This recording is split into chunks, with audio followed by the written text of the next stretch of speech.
ನಮ್ಮ ರಾಜ್ಯದ ಕರಾವಳಿ ಭಾಗದ ಈ ದೇವಿ ದೇವಸ್ಥಾನದ ಮಹಿಮೆಯನ್ನು ನೋಡ್ತಾ ಹೋಗೋಣ. ಇಲ್ಲಿ ಕಲ್ಲಂಗಡಿ ಹಣ್ಣ ಅಂದರೆ ಫೇಮಸ್ ಪ್ರಸಾದ. ಇಲ್ಲಿ ಮಂಗಳೂರಿನ ಹೊರವಲಯದಲ್ಲಿರುವ ಪೊಳಲಿಯಲ್ಲಿ ನಡೆಯುವಂತಹ ಶ್ರೀ ರಾಜರಾಜೇಶ್ವರಿ ಜಾತ್ರಾ ಮಹೋತ್ಸವವನ್ನು ಬಹಳ ವಿಜೃಂಭಣೆಯಿಂದ ಆಚರಿಸಲಾಗುತ್ತೆ.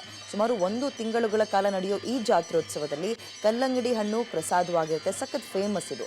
ಜಾತ್ರಾ ಮಹೋತ್ಸವಕ್ಕೆ ಬಂದ ಭಕ್ತರು ಇಲ್ಲಿ ಕಲ್ಲಂಗಡಿಯನ್ನು ಪ್ರಸಾದದ ರೂಪದಲ್ಲಿ ಖರೀದಿಸಿ ತಗೊಂಡು ಹೋಗ್ತಾರೆ.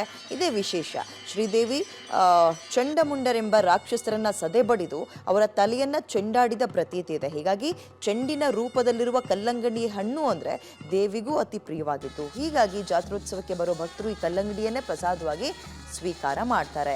ಇನ್ನು ಪೊಳಲಿಯ ಸುತ್ತಮುತ್ತಲ ಗ್ರಾಮದಲ್ಲಿ ಸ್ಥಳೀಯ ರೈತರೇ ಕಲ್ಲಂಗಡಿ ಬೆಳೆದು ಜಾತ್ರೆಗೆ ತಂದು ಮಾರಾಟ ಮಾಡ್ತಾರೆ.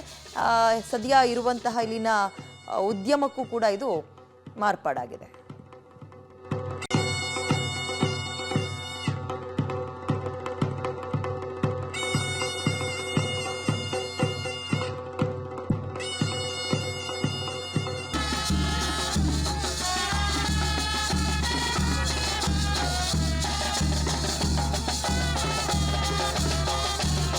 ದಕ್ಷಿಣ ಭಾರತದ ಪಶ್ಚಿಮ ಕರಾವಳಿಯ ಈ ತವಳವ ನಾಡಿನ ವಿಭಿನ್ನ ಸಾಂಸ್ಕೃತಿಕ ಅಭಿವ್ಯಕ್ತಗಳಲ್ಲಿ, ಪರಂಪರೆಗಳಲ್ಲಿ, ವೈಶಿಷ್ಟ್ಯಗಳಲ್ಲಿ ಪೊಳಲಿ ದೇವಸ್ಥಾನ, ಅದರ ವಿನ್ಯಾಸ, ಅದರ ದೇವರು, ಅದೊಂದು ವಿಶಿಷ್ಟವಾದಂಥ ಸಾಂಪ್ರದಾಯಿಕ ನಡೆ. ಇದು ಬಹಳ ವಿಶಿಷ್ಟವಾದುದು.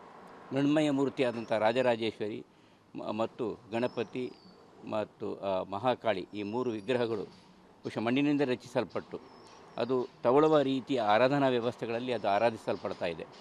ಇಲ್ಲಿಯ ಜಾತ್ರೆ ಬಹಳ ವಿಶೇಷವಾದುದು. ಫಲ್ಗುಣಿ ನದಿ ತೀರದಲ್ಲಿ ಇರುವಂಥ ಈ ದೇವಾಲಯ ಒಂದರ್ಥದಲ್ಲಿ ಇದರ ವೈಶಿಷ್ಟ್ಯತೆ ಅಂತ ಹೇಳಿದರೆ ತಮಿಳುನಾಡು ಸಂಸ್ಕೃತಿಯೋ ಅಥವಾ ತವಳುವ ಸಂಸ್ಕೃತಿಯೋ ಅದರ ಸಮ್ಮಿಲನವೋ ಅಥವಾ ರಾಜ ಮಹಾರಾಜರ ಕಾಲದಲ್ಲಿ ಬಂದಂಥ ಒಂದು ಬಳುವಳಿಯೋ ಅಥವಾ ಆ ಮಹಾತಾಯಿಯ ಶಕ್ತಿಯೋ ನಮ್ಗೆ ಗೊತ್ತಿಲ್ಲ.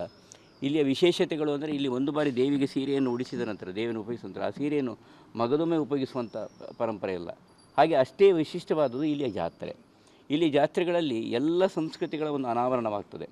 ಇಲ್ಲಿಯ ರೈತಾಪಿ ವರ್ಗದ ಜನರ ಒಂದು ಜೀವನ ಕ್ರಮ, ಜ್ಯೋತಿಷ್ಯ ಮಾರ್ಗದ ಒಂದು ಜೀವನ ಕ್ರಮ ಮತ್ತು ಪಾರಂಪರಿಕವಾದಂಥ ವಾದ್ಯದ ಒಂದು ಜೀವನ ಕ್ರಮ, ದೇವರು ಹೊರುವಂಥ ಒಂದು ಕ್ರಮಗಳು ಮತ್ತು ಎಲ್ಲದಕ್ಕಿಂತಲೂ ಮುಖ್ಯವಾಗಿ ಒಂದು ರೀತಿಯ ಕ್ರೀಡಾ ಮನೋಭಾವದೊಂದಿಗೆ, ಕ್ರೀಡಾ ವ್ಯವಸ್ಥೆಗಳೊಂದಿಗೆ ಭಗವಂತನನ್ನು, ಆ ತಾಯಿಯನ್ನು ಆರಾಧಿಸುವಂಥದ್ದು ಸ್ಪರ್ಧೆಗಳ ಮುಖಾಂತರ.